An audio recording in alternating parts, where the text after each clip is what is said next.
I think I was the only one that saw him kind of shrivel away under the rejection of others. He had tried to do something different.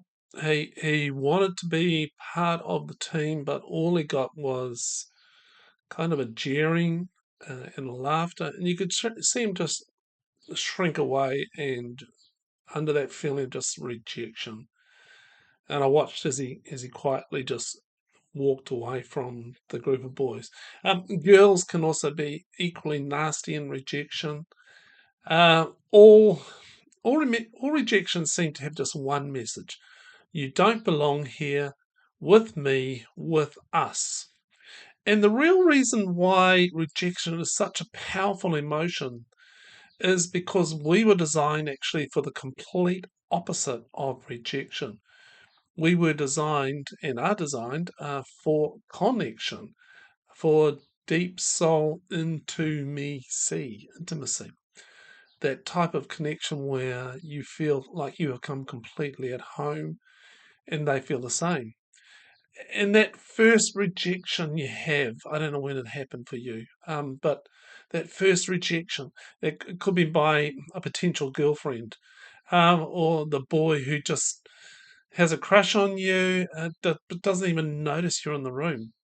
And it's like a little parasite enters into your mind, and it says, there's no beauty in you, there's no value, you're a reject." Um, and that little parasite grows and grows and just starts to eat away at your very being of who you are. And there's something actually very beautiful about having a daily habit of reading the Bible very meditatively and very thoughtfully and deeply. And it's something that I do every morning. I listen to a Lectio Divina, which is just a very gentle reading of Scripture. And I really open myself up to what God might be wanting to say to me, and therefore say to me personally, but also say to people who, like, I'm doing this for, that maybe watching this or reading it on the blog. Um, and you soon realize that people thousands and thousands of years ago had the same emotional struggles that you do. And many of them also felt rejection, loss, and estrangement. And but when you build this habit of spending time in the Word, in the Bible, meditating on Scripture, you suddenly don't feel so alone because you know that there are others who've gone through this as well. And so this morning I was listening to my daily Lectio, and the reading was from Psalm 27. And part of this whole Lectio process is you listening for something that jumps out and grabs you, that it's like, this is just for you. And verse 10 of Psalm 27 says this: if my father and mother forsake me, the Lord will take me up. Now, forsake, it's a terrifying word. It means to have nothing to do with. It's the ultimate rejection. And in the psalm, the psalmist points to the potential forsaking of one's very own father and mother. All right. And I know that some people have had that experience where their father and their mother or both have completely rejected them, shunned them. I know people have had that experience. And that's a huge rejection. That's the ultimate saying, you're not my son or my daughter. I don't want to. Yeah, I forsake you. I shun you. Um, but in the scripture, there's a kind of a hope for that person that's feeling that sense of being forsaken, being shunned. And in our English translations, we read, "The Lord will take me up." Now, that little phrase is derived from a beautiful little word in the Hebrew, and it's in, in the blog post. It's yaspaspeni. I pronounced it wrong, I'm sure, which comes from the word asaph, which means to gather, collect, assemble, remove, or take away. And we find an example of where this word is used in the story of Ruth.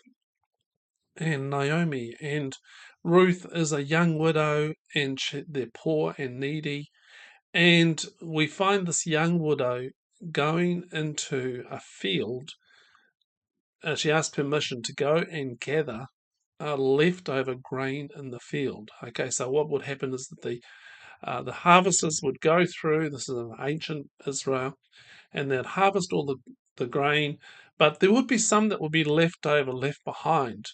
And there was actually a law written to say you're not allowed to take up that sort of harvested grain for yourself. No, you're meant to leave it there to be gathered or asafed by the poor and the needy. And in this story, we find Ruth going into the field to do exactly that, and actually happens to be the fact that she actually the man who owns the field actually she and her actually marry, but that's another part of the beautiful story of Ruth.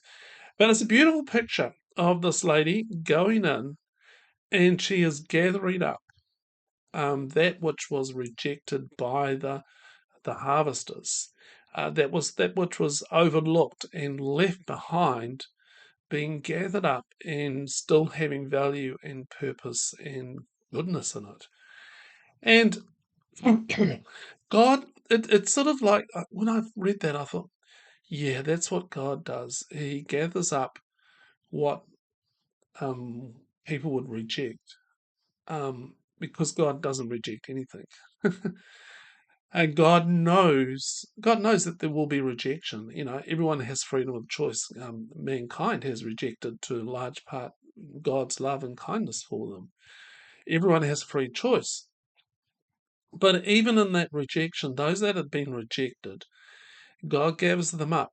God says there is still worth, beauty, value, and purpose in everything. God has an eye on every grain as such. And so when you've been rejected, it can feel very lonely, very lonely. And it can be equally lonely when you are the one that has decided to leave and reject certain people because they are harmful to you. And sometimes you may have to do that to say, actually, no, this is not healthy, this is not good. I have to put some boundaries up, and I reject that type of relationship that you where you want to seem it's just not working. But a little psalm offers comfort. God gathers up. God gathers you up. Another little psalm that offers comfort for those who have been rejected is Psalm 68, verse 6. It says, God sets the lonely in families. Beautiful little psalm, which is not so much about God setting or putting you or the rejected people or the lonely into your typical family of parents and children. It's more like God puts you into families of relational families, all right? And I have found that God seems to open up relationships in which um, there's an acceptance of that which is rejected. They see the bruised and damaged grain and they offer it a home. They gather it up. So I wrote a poem, as I do. It says this: if they reject me, if they cast me to the side, if they ignore my longing heart, the Lord will take me in. If my mother refuses to look, if my father doesn't move, if my soul lies languid in a pool of tears, the Lord will gather me in. I sit and wait in silence. My soul has lost its verb. I'm sorry, my soul has lost its vibe. Who will sing me a new song? The Lord will draw me to his side. Take me up, Lord, gather me into you. In your sweet eternal music, that's where I have my view. Each day as I walk, I have a constant friend, gathering my broken fragments. New beauty builds again. Hey, if you've had the cold winds of rejection blow over you, and you want to reach out and have a talk about it, just send me an email, put a comment. My email address is in the comments down below.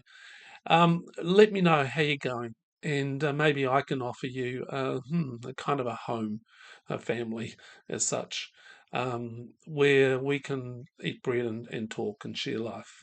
Okay, thanks. Bye.